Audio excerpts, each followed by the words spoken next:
Hi friends, good evening. I am doctor Ashutosh Gupta and I am consultant foetal medicine.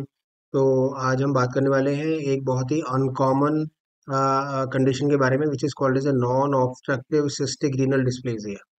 Right. थोड़ा सा difficult है समझने में, लेकिन हम ऐसा समझते हैं कि किडनी की जो लीजन्स होते हैं उसको हम तीन चार तरीके से भी डिवाइड कर सकते हैं। सो जैसे A D P K D है, A R P K D है, एम सी के डी है। राइट।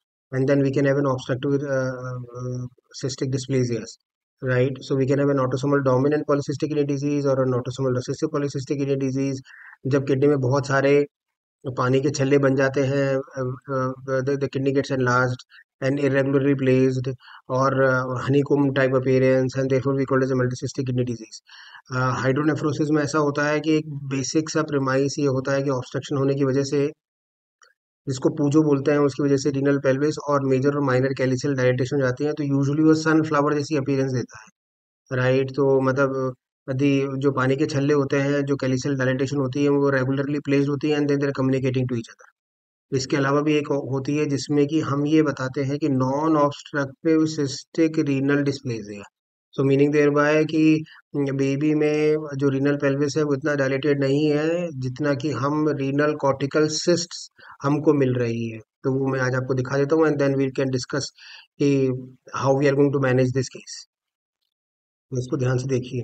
रीनल पेल्विस ये लेफ्ट है, इसकी 8.4 मिलीमीटर है, लेकिन इसमें रीनल कॉर्टिकल सिस्ट देखिए, ये लेफ्ट अपर पोल है, सिस्ट दिखाई दी। ये लेफ्ट रीनल सिस्ट है लोअर पोल में, लेफ्ट किडनी।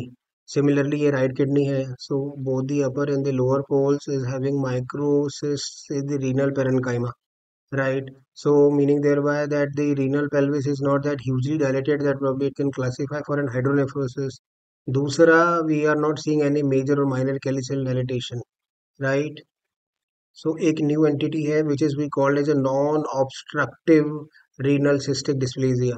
तो रीनल जो पैरेन्काइमा होता है, जो कि रीनल फंक्शनिंग यूनिट जो होती है, जो कि ब्लड को फिल्टर करती है और यूरिन बनाती है, उसी में ही कुछ इन्फ्लेमेटरी रीजन होने की वजह से मेसेंजल स्क्लेरोसिस हो जाती है। इसका दूसरा तरीका मेसेंजल स्क्लेरोसिस भी हो सकता है, और ये यूजुअली इन्फ्लेमेटरी भी होती है बिकॉज ऑफ सम रीजन और the other, we really don't know. Right. लेकिन अब हमको ये दिखाई दे रहा है कि हाइड्रोनेफ्रोसिस का कोई एलिमेंट नहीं है। हाइड्रोनेफ्रोसिस यूजुअली भी क्लासीफाई है कि जब anterior posterior diameter of the renal pelvis is greater than 10 millimeters. So in this case what we were getting is an 8 millimeters on the left hand side and something of 6.4 on the right, पहला। दूसरा, we were not getting any hydroureters and all those stuff। तीसरा, neither of the major and the minor calicels were dilated, right? So probably we cannot identify that this is a VUR, a vesicular reflux or a hydroureter or a Pujo। So classical picture वो hydronephrosis की नहीं है। ठीक है। जो एस्टोनिशिंगली दूसरी जो condition है which is more sinister to us is this that जो रीनल पेरेन्काइमा है, जो फंक्शनिंग यूनिट है, उसके अंदर वी आर आइडेंटिफाइंग कि माइक्रोसिस्ट्स पड़े हुए हैं। राइट। ओके। तो वो ही हमको परेशान कर रहा है। Right now, once we have reached to this probable diagnosis, now how do we look around for it? So हमारा ये मानना है कि जो कि किडनीज है वो ब्लड को फिल्टर करती है और यूरिन बनाती है। तो इसका मतलब ये है कि अगर हम वेसिकोसेंटेसिस करें या हम एमनियोसेंटेसिस करें, और हम जो भी एमनियोटिक फ्लूइड है वो definitely it is an ultra filtrate of the renal kidneys of the baby, और हम उसकी कुछ जांचें कर लें, तो क्या जांच करें? तो हम उसमें सोडियम क्लोराइड, ऑस्मोलेलिटी और बीटा टू माइक्रोग्लोबुलिन्स, इनके कुछ लेवल्स हम आइडेंटिफाई कर सकते हैं। तो किसी भी जेस्टेशन एज पे अगर सोडियम 100 से ऊपर, क्लोराइड 90 के ऊपर, बीटा टू माइक्रोग्लोबुलिन यूजुअली 3-4 के आसपास रहता है, लेकिन हमने पोस्टीरियर यूरेथ्रल वाल्व में हमने देखा है कि हमने 30, 32, 28 sort of an international units पर लेवल हमको मिला हुआ है। तो इसका मतलब ये है कि वो ये बताता है कि इम्पेंडिंग रीनल फेलियर है। Right. So meaning thereby antenatally अगर हमको इस तरह की इमेज मिलती है, तो what we can do is this that we can offer them like in this case we have also offered an amniocentesis. We have done this thing, we have done, and then we have sent this amniotic fluid for sodium chloride, osmolality, and beta 2 microglobulins, but the results are awaited.